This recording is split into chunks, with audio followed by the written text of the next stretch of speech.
Today I am going to explain how to identify noun clause or nominal clause. অর্থাৎ noun clause বা nominal clause কীভাবে identify করব সেটা শেখাবো।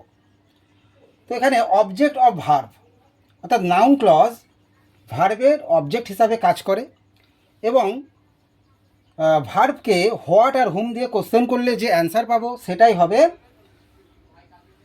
Noun clause বা nominal clause.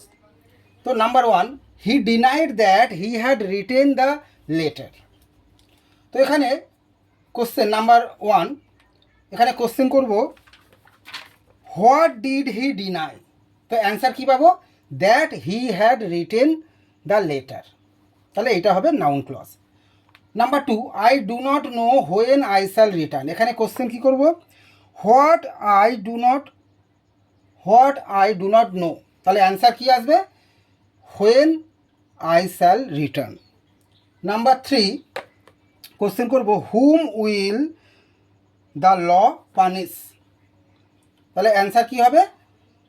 Whoever is guilty. তাহলে whoever is guilty এটা হবে noun clause. Number four, I ask the boy how old he was.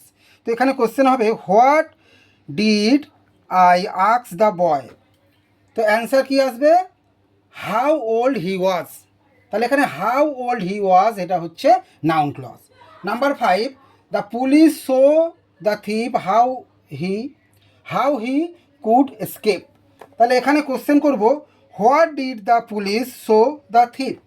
তাহলে অ্যান্সার আসবে how he could escape. Thank you.